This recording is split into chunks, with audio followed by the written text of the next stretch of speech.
National library of medicine 2020 में इन्होंने एक अध्ययन कराया जिसमें ये पता चला कि जो खबरें आप अपनी सेहत से जुड़ी पढ़ रहे हैं और ये सोच रहे हैं कि वो ठीक है और उन्हें फॉलो कर रहे हैं, उनमें से ज़्यादातर फेक हो सकती हैं। वो आपके लिए सही और सटीक नहीं, मिस इन्फॉर्मेशन साबित हो सकती हैं। इसी अध्ययन में ये भी पता चला कि 6 साल में एक मिस इन्फॉर्मेशन, मेडिकल फील्ड से जुड़ी एक खबर को तकरीबन 4,50,000 बार शेयर किया गया, सोशल मीडिया पर इसे साझा किया गया। अब ये एक हैरान करने वाला आंकड़ा तो है ही, साथ ही ये एक चिंताजनक विषय भी बन जाता है, क्योंकि भाई बात आपकी सेहत से जुड़ी है। अगर आप सेहत से जुड़ी चीज़ें इंटरनेट पर, सोशल मीडिया पर देख रहे हैं, ये आपके लिए मददगार हो सकता है क्योंकि बहुत सी सटीक जानकारी आपको यहाँ मिलती है, लेकिन भ्रामक और गलत जानकारी भी यहाँ भरी पड़ी है। ऐसे में आप ये कैसे समझें कि कौन सी जानकारी आपके लिए सही है, किस तरह आप मिथ से बचकर रह सकते हैं। इसी पर आज हमारे साथ हैं डॉक्टर सुनील कुमार, जो कि प्रोफेसर हैं सर्जिकल ऑन्को, दिल्ली के एम्स में। नमस्कार सर। धन्यवाद। Sir, American news website NBC के अनुसार 80% लोग इंटरनेट पर जाते हैं और अपनी सेहत से जुड़ी जानकारी सर्च करते हैं। इन्होंने 2019 में सर्वे कराया था जिसमें ये पता चला कि उस दौरान कोविड से पहले सबसे ज़्यादा मिस इन्फॉर्मेशन जो फैल रही थी वो कैंसर से जुड़ी हुई थी। तो इस पर आप क्या कहना चाहेंगे? किस तरह से लोग मिस इन्फॉर्मेशन से बच सकते हैं और किस तरह की गलत और भ्रामक जानकारी आपने भी इस दौरान देखी? ये बात सही है कि आज के जो सूचना तकनीक का जो टाइम है और उसमें कई सारे लोग, ज़्यादातर लोग जिनके हाथों में मोबाइल है, वो इंटरनेट से कई सारी जानकारियाँ ले रहे होते हैं और उनमें उनकी सेहत से जुड़ी हुई जानकारियाँ भी होती हैं। समस्या ये होती है कि ये जानकारियाँ कितनी सटीक और ऑथेंटिक हैं, जब तक ये पक्का नहीं हो तो जो आप सूचना इंटरनेट से ले रहे होते हैं उस पर भी सवाल खड़े हो जाते हैं। और यही हुआ कोविड के टाइम में, और उसके बाद कई सारे जो उसके कैंसर से रिलेटेड जो लोगों ने जोड़ना शुरू किया, उसके बारे में कई सारे भ्रम और मिथ्स फैलने लगे। रादर ये तो कैंसर ऐसी बीमारी है जिसके बारे में जितनी जानकारी सटीक लोगों को पहले थी या फिर जानते थे, वो लगभग उतनी ही मिस इन्फॉर्मेशन या फिर गलत सूचनाएं भी लोगों के बीच में हैं। एक दो मैं उदाहरण दूंगा आपको। लोगों को लगता है कि एक बार जिसे कैंसर हो गया उसका बचना मुश्किल है। फिर कुछ लोगों को लगता है कि कैंसर में कभी भी बायोप्सी या फिर सुई डालकर उसका टेस्ट नहीं होना चाहिए, वरना वो बहुत तेज़ी से और फैलने लगता है। इसी तरह से कैंसर के कारणों के बारे में है कि लोगों को लगता है कि जो व्यक्ति धूम्रपान या फिर शराब का सेवन, ये सब चीज़ें नहीं करते हैं, उन्हें कैंसर नहीं हो सकता है। एक और एग्जांपल मैं दूंगा आपको। लोगों को लगता है कि जैसे अगर आपको कोई तकलीफ़ नहीं है इसका मतलब आपको कैंसर शरीर में नहीं है। ये सारे कई सारे भ्रम हैं, इसकी लिस्ट बहुत लंबी है। और अब आते हैं कोविड और कैंसर के संबंध के बारे में। तो हुआ क्या कि चूँकि कोविड के टाइम में बहुत सारे चेस्ट एक्सरे और CT स्कैन हो रहे थे, तो नॉर्मली जो लोग ये सब जांच उस टाइम में किसी और वजह से नहीं कराते, अगर उन्हें कोविड नहीं हुआ होता है तो शायद ये सब जो फेफड़े की छिपी हुई गठाने या फिर रसौली, उसका भी पता उन्हें नहीं चलता। क्योंकि ये बीमारी ऐसी होती है जब तक से एक हद तक, एक सीमा के बाहर नहीं चली जाती है, तब तक व्यक्ति को कोई तकलीफ नहीं होता है। गांठ दिन प्रतिदिन बढ़ते जाती है और एक बार जब बीमारी फैलनी शुरू हो जाती है तो तकलीफ होनी शुरू हो जाती है और तब आपको पकड़ में आती है। तो कोविड के टाइम में जब CT स्कैन बहुत ज़्यादा सारे लोगों को किए गए, हो रहे थे, तब बहुत सारे लोगों को पता चला कि उनके फेफड़े में और कई जगह गांठें बनी हुई हैं, जो कि बाद में जब बायोप्सी करी जाती है तो उसमें कैंसर के लक्षण, सिम्टम पाए जाते हैं। तब उन्हें लगता है कि नहीं, ये हमें कोविड की वजह से कैंसर हो गया, बल्कि हुआ ऐसा कि वो पहले से बन रही थी, डायग्नोज उन्हें जल्दी हो गया क्योंकि किसी CT स्कैन चाहे किसी वजह से, इस केस में कोविड की वजह से किया गया। तो डॉक्टर, हमने बात की डायग्नोज की, तो कैंसर में डायग्नोज लाइफ चेंजिंग हो सकता है। वो आपके लिए और आपके परिवार के लिए उम्मीदें भी लाता है और डर भी लाता है। फिर भी आपने ये भी कहा कुछ देर पहले कि बायोप्सी से लोग डरते हैं, वो सोचते हैं कि वो निडल जो है वो अगर उनके उस ट्यूमर में या उस कैंसर सेल में जाएगी तो वो स्प्रेड करना शुरू कर देगा। इस मिस इन्फॉर्मेशन को आप किस तरह से बदलना चाहेंगे, लोगों को बताना चाहेंगे कि बायोप्सी कितनी ज़रूरी है? इसका एक लंबा इतिहास रहा है और काफ़ी हद तक जो सुई के द्वारा जो जांच करी जाती है, जिसे आप निडल बायोप्सी कहते हैं या फिर निडल एस्पिरेशन साइटोलॉजी, जिसको एफएनएसी कहते हैं आप, जब तक से आप उन गठानों में से, रसौली में से जब तक आप टेस्ट करके नहीं देखेंगे, तब तक आप ये नहीं समझ सकते हैं कि उसके अंदर की जो कोशिकाएं हैं वो सामान्य कोशिकाएं हैं, नॉर्मल कोई गांठ है, या फिर कैंसर की कोशिकाएं हैं और ये कैंसर की गांठ है। और ये बहुत सालों से, बहुत रादर मैं कहूँगा कि 100 साल से ऊपर से ही ये मिथ चला ही आ रहा है कि जब भी उसमें कोई आप निडल डालकर उसमें टेस्ट करते हैं तो अचानक से वो फैलना शुरू हो जाता है। होता ये है कि बीमारी पहले ही बहुत ज़्यादा फैल चुकी होती है और जब आप उसके बाद जब डॉक्टर के पास जाते हैं और एक समय के बाद और तेज़ी से फैलने लगती है और उसका जब टेस्ट किया जाता है तो लोगों को लगता है कि नहीं, हमारा निडल डाला गया, इस वजह से बीमारी तेज़ी से फैली, जबकि जब बगैर उसके कैंसर की डायग्नोसिस संभव नहीं है। डॉक्टर, हमने बात की निडल की। बहुत लोग होते हैं जो निडल से, वैक्सीन लेने से बहुत डरते हैं, कुछ में तो बचपन से ही ये डर हमने देखा है। शायद ऐसे ही कुछ लोगों ने एक मिस इन्फॉर्मेशन या भ्रम फैलाया ड्यूरिंग कोविड भी कि वैक्सीन जो है वो और 10 तरह की परेशानियां कर सकती है, डेथ कॉज कर सकती है। कैंसर में भी बहुत सी वैक्सीन उपलब्ध हैं। कई वैक्सीन ऐसी हैं जैसे कि HPV की वैक्सीन है, जो जहाँ तक मेरी जानकारी है कि 90% तक वो कैंसर से बचाव कर सकती है। हेपेटाइटिस B है जो लीवर कैंसर से बचा सकता है। लेकिन फिर भी लोग कई मिथ्स होने की वजह से, कई गलत जानकारियाँ होने की वजह से इस तरह की वैक्सीन्स नहीं ले रहे हैं जिनसे वो कैंसर से बच सकते हैं। उनको आप किस तरह से ये बताना चाहेंगे कि ये वैक्सीन्स आपकी सुरक्षा के लिए हैं, नुकसान नहीं होगा इनसे? ये बात बिल्कुल सही है कि खासकर कोविड के टाइम में वैक्सीन को लेकर कई सारी भ्रामक स्थिति ज़रूर थी और उसका कारण ये भी था कि वो एक नई वैक्सीन थी। लेकिन उसका जहाँ तक कैंसर कॉज करने का सवाल है, इसका अभी तक कोई प्रमाण नहीं है और ये बिल्कुल जाहिर सी बात है कि ये सूचना सही नहीं है कि कोरोना वायरस जो वैक्सीन है उसकी वजह से कैंसर होता हो या फिर जो अचानक से जो कोई और बीमारी हो जाती हो, ऐसा नहीं है। कम से कम पूरे मेडिकल साइंस में अभी तक इसका कोई प्रमाण नहीं है और कैंसर के सिलसिले में तो बिल्कुल ही नहीं है। रही बात जो लोगों में एक हेजिटेशन होता है, एक जो आप कह लीजिए कि शक होता है कि पता नहीं ये वैक्सीन हमें लेना चाहिए कि नहीं लेना चाहिए, काफ़ी हद तक इसका जो कारण है वो है सूचना का अभाव। लोगों के बीच में जो जानकारी, अवेयरनेस का, जागरूकता का अभाव होना है। और जो दो आपने नाम गिनाए, खासकर जो HPV वैक्सीन जिसको ह्यूमन पैपिलोमा वायरस वैक्सीन बोलते हैं, और इसे जो है यंग लड़कियों जो या महिलाओं को दिया जाता है ताकि जो बच्चेदानी का कैंसर है, सर्वाइकल कैंसर है, उससे बच सकें। क्योंकि पैपिलोमा वायरस जो सर्वाइकल कैंसर का एक बहुत ही प्रमुख कारण है, उसके कारण में से एक है। इसी तरह से जो हेपेटाइटिस B का वैक्सीन है और लिवर के कैंसर, जिगर के कैंसर का जो एक बहुत ही प्रमुख कारण है वो है हेपेटाइटिस B का होना। और ये दोनों जो वैक्सीन है कैंसर से बचने में, इन दोनों कैंसर से बचने में बहुत सहायक हैं। और लोगों के बीच में जागरूकता का अभाव होना कि इसका क्या फ़ायदा है और क्यों, तो मैं तो यही कहूँगा कि अब तो हेपेटाइटिस B वैक्सीन जो राष्ट्रीय टीकाकरण का भाग है, इसी तरह से आने वाले समय में सर्वाइकल वैक्सीन भी काफ़ी हद तक लोगों के बीच में प्रचार प्रसार किया जा रहा है इसका।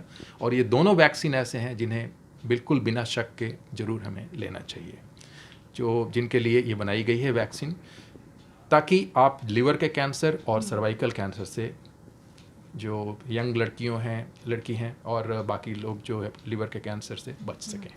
डॉक्टर, क्या कारण हो सकते हैं कि आपको एक तरह से 90% की अगर कोई वैक्सीन कह रही है कि 90% आप इस वैक्सीन से कैंसर से बच सकते हैं, तब भी लोग उसे नहीं ले रहे हैं? क्या इसके पीछे भी कोई भ्रम है या कोई मिथ है कि नहीं, अगर आप ले लेंगे तो शायद आप प्रो हो जाएं कैंसर के लिए?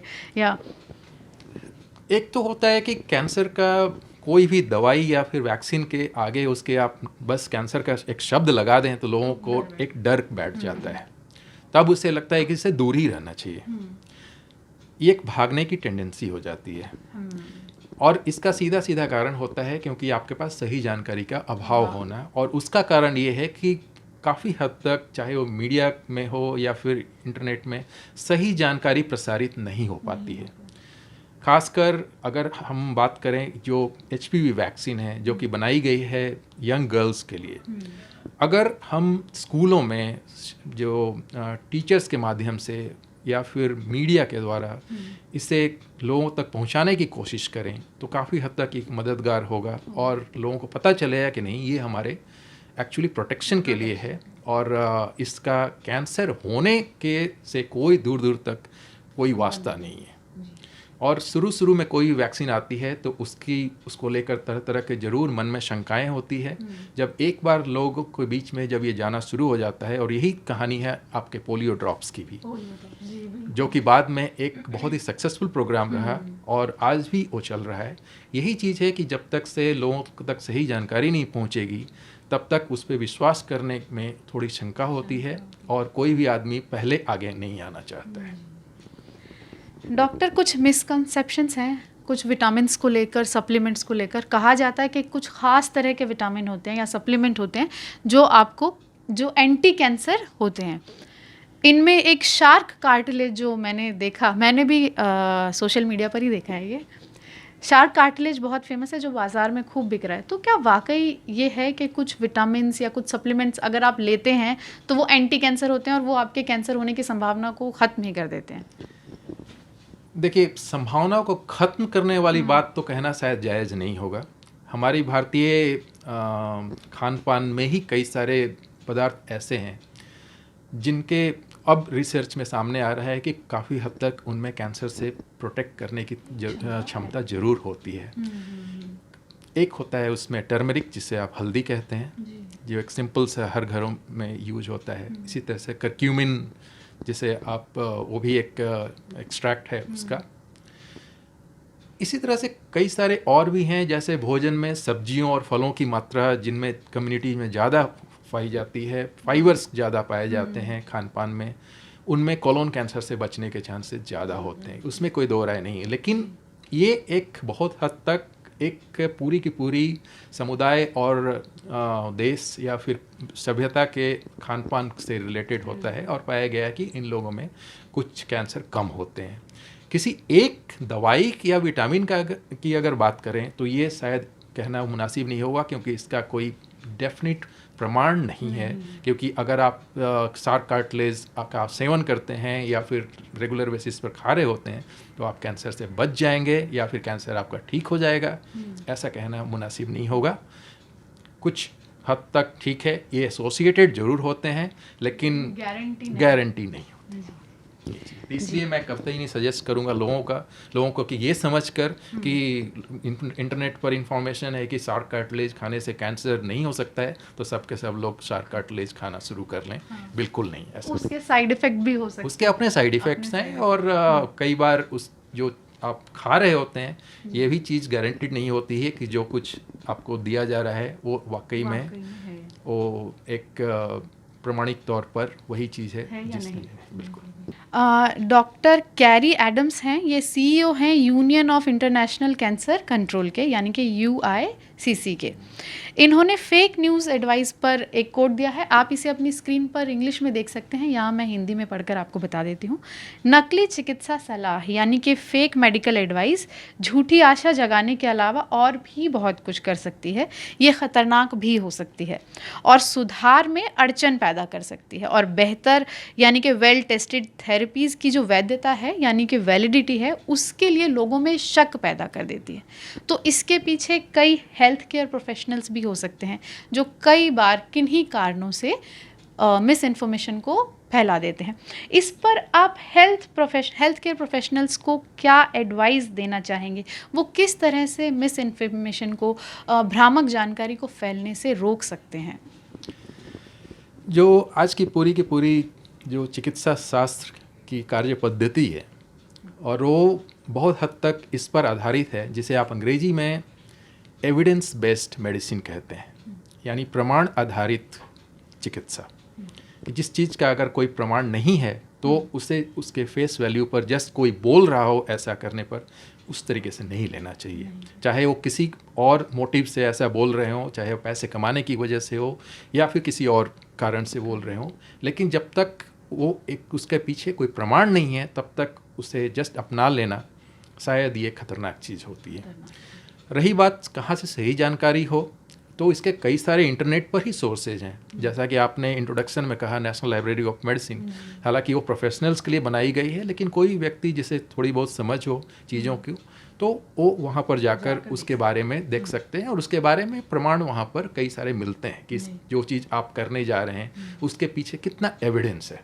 इसी तरह से कई सारे जो कैंसर सोसाइटीज़ या ऑर्गेनाइजेशंस हैं उनके अपने वेबसाइट्स हैं, उनकी जानकारियाँ होती हैं, और चाहे वो इंडियन सोसाइटी हो, इंडियन कैंसर सोसाइटी हो, चाहे अमेरिकन कैंसर सोसाइटी हो, यूरोपियन सोसाइटी ऑफ कैंसर, ये सारे बहुत सारे जो ऑर्गेनाइजेशंस हैं, चाहे वो UICC के जिसका आपने जिक्र किया, उनके अपने वेबसाइट पर जो प्रमाणित जानकारी है काफ़ी हद तक मददगार होती है। आप वहाँ पर जाकर किसी भी कैंसर के बारे में, उसके बारे में, कारणों के बारे में, उसके जांच के बारे में, उसके इलाज के बारे में आप और एक जानकारी इकट्ठा कर सकते हैं। और ये सिर्फ एक सामान्य व्यक्ति के लिए नहीं है बल्कि उससे ज़्यादा ज़रूरी जो हेल्थ केयर प्रोफेशनल्स के लिए, क्योंकि उनके कई बार ये होता है कि उन्हें खुद उसकी बात की जानकारी नहीं होती है और जो कुछ जानकारी उन्हें हैं उन्हें वो बिना चेक किए हुए वो दूसरे से शेयर कर रहे होते हैं और उनकी बात को लोग मान भी रहे होते हैं।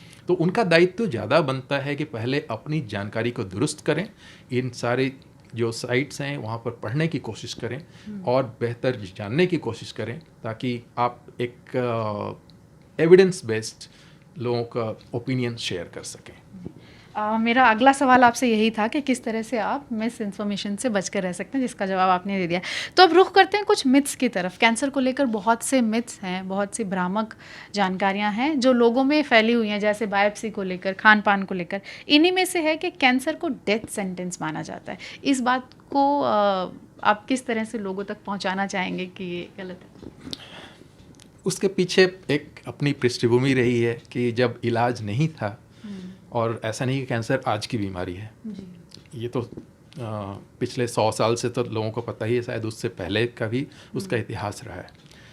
इलाज आज ज़्यादा है, पहले नहीं थे, तो इसलिए लोगों को लगता था कि एक बार कैंसर जिसको हो गया तो उसके लिए एक तरह से ये डेथ सेंटेंस है, ये एक लाइलाज बीमारी है, एक बार जिसे हो गया वो ठीक नहीं हो सकता है। ये कई सारे, लेकिन पिछले 30-40 साल में जितने चिकित्सा शास्त्र में, खासकर कैंसर के क्षेत्र में जितने तेज़ी से जो चेंजेस और जो विकास हुए हैं, नई नई दवाइयाँ से लेकर नए नए तरीक़ों का जो इजाद हुआ है, शायद आज के दिन में ये कहना ठीक नहीं होगा कि कैंसर हो जाने के बाद आपको डेथ सेंटेंस मिल गया या कुछ। ये ज़्यादातर मरीज़, खासकर वो मरीज़ जिनकी बीमारी थोड़ी जल्दी की अवस्था में पकड़ में आई है, वो एक सामान्य ज़िंदगी जी रहे होते हैं और लगभग उसी आयु तक होते हैं जो सामान्य व्यक्ति की होती है। लेकिन इसके लिए शर्त ये है कि बीमारी एक अर्ली स्टेज में पकड़ी जानी चाहिए। एक लेट स्टेज में होने के बाद, एडवांस स्टेज में होने के बाद शायद इलाज उतना कारगर नहीं होता है और सफल भी नहीं होता है। तो ये सब कुछ इस बात का खेल है कि कितनी जल्दी आपकी बीमारी पकड़ी गई है और कितना जल्दी इलाज शुरू किया गया है। एक बात ये भी है कि कैंसर संक्रमण से फैलता है, ये कितना ठीक है? बिल्कुल गलत है। इस मेरे ख्याल से बस ये 4 शब्द काफ़ी हैं। बिल्कुल गलत है और इसके कई सारे दुष्परिणाम होते हैं। मैं आपको एक, शायद अच्छा नहीं लगेगा सुनकर, लेकिन एक छोटा सा उदाहरण देना चाहूँगा अपनी प्रैक्टिस से ही, कि एक कोई गांव से ही ओल्ड लेडी आई, बहुत ही बुजुर्ग महिला थी। उनका ऑपरेशन करने के बाद वो लगभग ठीक हो गई, लेकिन घर जाने के बाद उनके परिवार वालों ने एक तरह से उनका सामाजिक बहिष्कार करना शुरू कर दिया। उनको घर के छोटे बच्चों के साथ उनको खिलाने की भी इजाज़त नहीं, उनके खाने के बर्तन अलग, उनका रहने का कमरा अलग, उनके बाकी परिवार से मिलने जुलने के। बहुत दुख होता है ये देखकर, खासकर क्योंकि खासकर ये बीमारी जिसमें पक्के तौर पर कह सकता है आदमी कि नहीं, ये बिल्कुल संक्रामक बीमारी नहीं है और एक बार ठीक हो जाने के बाद आप बिल्कुल एक सामान्य व्यक्ति की तरह ही आप अपनी ज़िंदगी व्यतीत करते हैं।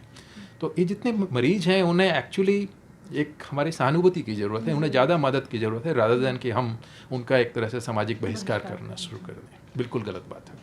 हाँ, तो यहाँ आप समझ सकते हैं कि एक परिवार किस तरह से टूट सकता है अगर मिस इन्फॉर्मेशन उनके बीच में फैली हुई है। एक बात जो कि बहुत ही कॉमनली सुनने को मिलती है कि ये तो मैंने भी बहुत देखा है कि अगर आप लैपटॉप का वायर कनेक्ट करके काम कर रहे हैं तो उससे आपको कैंसर हो सकता है। माइक्रोवेव का जो फूड है उसमें आप गर्म करके अगर खा रहे हैं तो उससे आपको कैंसर हो सकता है। शुगर कैंसर को बढ़ाती है। ये क्या कहना चाहेंगे आप इन पे? इन तीनों का कोई प्रमाण नहीं है। बिल्कुल नहीं। ना तो लैपटॉप का कोई प्रमाण है कि आप, अदरवाइज ये होता ही है कि जितने लोग लैपटॉप पे काम कर रहे होते सबको कैंसर हो चुका होता है। सेल फोन्स, इतने सारे लोग माइक्रोवेव का खाना खा रहे होते हैं, तो जहाँ जहाँ माइक्रोवेव नहीं है इसका मतलब वहाँ पर कैंसर नहीं होता है? बिल्कुल नहीं, ऐसा भी नहीं है। इससे पहले आपने एक बात की कि जितनी जल्दी हो सके कैंसर का इलाज शुरू किया जाना चाहिए। अब ये एक मिथ है या सच? लोग बहुत जल्दी उनको हो जाती है कि जैसे उन्हें पता चला, डायग्नोज हुआ कि कैंसर है, अच्छा अब जल्दी से सर्जरी होनी चाहिए, या उसे पूरा टाइम देखकर समझकर क्या वाकई जल्दबाजी की जानी चाहिए सर्जरी के लिए? जल्दबाजी से कतई इसका मतलब नहीं होता है कि आज अगर पता चला है तो आज रात में ऑपरेशन हो जाना चाहिए, ऐसा नहीं है। लेकिन उसके पहले की पूरी जांचें और तैयारी जितनी भी चाहिए वो पूर्ण हो जानी चाहिए, ताकि ये पक्का हो जाए कि बीमारी कौन सी है, किस वैरायटी का कैंसर है, किस स्टेज का कैंसर है और उसके लिए जो उचित इलाज क्या होगा। इसके लिए जो जितने भी डॉक्टर हैं, कोई एक व्यक्ति डिसाइड नहीं करता, कोई एक डॉक्टर डिसाइड नहीं करता है, बल्कि अलग अलग स्पेशलिटी के लोग हैं। जैसे ऑपरेशन के डॉक्टर हुए, कीमोथेरेपी के डॉक्टर हुए, रेडियोथेरेपी के डॉक्टर हुए, तीनों मिलकर इलाज तय करते हैं कि पहले क्या इलाज करना है, उसके बाद कौन सा इलाज करना है और बाकी कुछ क्या क्या इलाज करना है। तो ये बात तो सही है कि बिना कारण समय गंवाने का कोई औचित्य नहीं है, लेकिन इसका भी मतलब ये नहीं हुआ कि रातों रात ये चीज़ करना ही करना है, और जब तक से बाकी चीज़ें पूरी नहीं हो जाती है, तैयारी पूरी नहीं हो जाती, तब तक हड़बड़ी में कभी भी ऐसा हम लोग नहीं करते हैं। डॉक्टर, एक आखिरी सवाल लेते हैं जो वहाँ पर बहुत से लोग जानना चाहते हैं। क्या एक बार कैंसर हुआ, आपने इलाज कराया और अभी आपको कैंसर नहीं है, लेकिन कुछ समय बाद दोबारा कैंसर आएगा ही आएगा, ये इस बात को आप लोगों तक किस तरह पहुँचाना चाहेंगे? इसमें क्या सही है और क्या गलत? अगर आप इस सवाल को इस तरह से रखते कि कैंसर दोबारा आ सकता है तो शायद ज़्यादा उचित होता, ना कि ये कहना कि आएगा ही आएगा। लोगों में ये मिथ है कि अगर आपने इलाज कराया है तो भी दोबारा होगा। यही चीज़ मैं इसको करेक्ट करना चाहूँगा कि जी हाँ, ऐसा ज़रूर है कि जितने भी कैंसर के इलाज के बाद सारे मरीजों को एक रेगुलर चेकअप की ज़रूरत होती है, क्योंकि उनमें वापस आने के चांसेस ज़रूर होते हैं। ऐसा नहीं है कि आएगा ही आएगा, लेकिन सब कुछ इस पर निर्भर करता है कि बीमारी किस स्टेज की थी। अर्ली स्टेज की बीमारी, पहले स्टेज की बीमारी, आपने इलाज पूरा कर दिया, चांसेस बहुत कम होते हैं कि बीमारी दोबारा आने के, लेकिन इसे 0% बिल्कुल हम नहीं कह सकते। इसलिए सारे मरीजों को जो उन्हें रेगुलर चेकअप, जो कि इलाज पूरा होने के बाद शुरू होता है, और बीच बीच में इंटरवल पे हम उन्हें बुलाते रहते हैं, चाहे वो 3 महीना पर हो, 6 महीना पर हो, 1 साल पर, जैसे जैसे टाइम निकलते जाता है बीमारी वापस आने के चांसेस और कम होते जाते हैं। लेकिन पहले 2 साल उन्हें एक डेफिनेट फॉलोअप में ज़रूर रहना होता है। तो ये नहीं कह सकते कि आएगी ही आएगी, लेकिन हाँ, आने के चांसेस होते हैं, और उस पर जब भी बीमारी अगर वाकई वापस आती है तो उसे भी जल्दी से जल्दी पकड़ा जा सके, इसलिए उसे ठीक किया जा सके। तो उसका जो लक्ष्य यही होता है, रेगुलर जो फॉलोअप का। डॉक्टर, हमने बात की लोगों पर कैंसर के असर की, परिवार पर होने वाले असर की। एक असर कैंसर से और देखा जाता है जो आर्थिक होता है। लोगों का मानना है कि कैंसर का इलाज बहुत महंगा है, उनकी जेब खाली हो जाएगी। कुछ लोगों का कहना होता है कि घर बिक जाएंगे। क्या वाकई ये इलाज बहुत खर्चीला होता है? देखिए, इसका जवाब हाँ और नहीं दोनों है। हाँ, उस सिलसिले में जब बीमारी आपकी बहुत लेट स्टेज में, एडवांस स्टेज में पकड़ी गई हो, तो होता क्या है कि उसमें कई सारे तरीके इस्तेमाल करने पड़ते हैं बीमारी से लड़ने उसके इलाज के लिए, और जितने ज़्यादा तरीके इस्तेमाल किए जाएंगे उनका खर्च जुटते जाता है। और ये बात सही है कि जो लेट स्टेज की बीमारी और जिसमें दवाइयाँ ज़्यादा महंगी यूज की जाती हैं, उसमें खर्च ज़्यादा होता है। ऑपरेशन का खर्च हुआ, कीमोथेरेपी का खर्च हुआ, रेडियोथेरेपी का खर्च हुआ, और कुछ एडवांस दवाइयाँ हैं ज़रूरत पड़ी तो उनका खर्च हुआ। लेकिन उसका जो सकारात्मक पहलू ये है कि जितनी अर्ली स्टेज की बीमारी पकड़ी जाएगी उसमें सिर्फ एक तरीके से ही काम हो जाता है, और काफ़ी कम समय में, कम खर्च में इलाज और सफल तरीके से पूरा हो जाता है। तो मिला जुला कर बात यही है कि जितनी जल्दी बीमारी पकड़ी जाएगी उतने ही कम खर्च में उसका इलाज हो जाएगा। डॉक्टर, हमने बात की परिवार की, खर्चों की, तो एक खर्च को लेकर अक्सर परिवार बोझ महसूस करता है या दबाव में आ जाते हैं। कई तरह से उनको कई रास्ते अपनाने पड़ते हैं इलाज पाने के लिए। ऐसे में लोगों में ये भी एक डर होता है कि अगर परिवार में किसी एक को हो गया तो बाकियों को भी कैंसर होने की उतनी ही संभावना है। आप उन लोगों को क्या संदेश देना चाहेंगे? क्या उन्हें बताना चाहेंगे कि वो किस तरह से इसे लें? ये आपने बहुत ही अच्छा सवाल पूछा, और ये भी एक कैंसर के बारे में काफ़ी बड़ा मिथ है। और लोगों को लगता है कि उनके माता पिता या फिर घर में ताई जी, चाची जी, चाचा जी को अगर कोई कैंसर हो गया तो हो ना हो किसी दिन उन्हें भी हो जाएगा। ये शायद कहना सही नहीं है। ये बात ज़रूर सही है कि कुछ कुछ कैंसर ज़रूर होते हैं जिसमें अगर आपके माता पिता या फिर परिवार में इमीडिएट जो रिश्तेदार हैं, आपके भाई बहन हैं, खासकर ब्रेस्ट कैंसर जो है, उनमें अगर कैंसर हुआ है तो आपके कैंसर होने के चांसेस सामान्य व्यक्ति से कुछ हद तक ज़्यादा ज़रूर होते हैं। लेकिन ये कहना कि आपको भी हो ही जाएगा, बिल्कुल गलत है। ऐसा नहीं है। और घर पर ये कोई वंशानुगत बीमारी नहीं है कि पीढ़ी दर पीढ़ी चली आ रही हो, ऐसा नहीं है। तो ये थे हमारे साथ डॉक्टर सुनील, जिन्होंने तकरीबन सभी भ्रमों को आज यहाँ पर तोड़ दिया है और आपको सही और सटीक जानकारी दी है। ऐसे ही और इन्फॉर्मेटिव वीडियोस के लिए हमारे साथ जुड़े रहें, खुश रहें, सेहतमंद रहें और NDTV देखते रहें।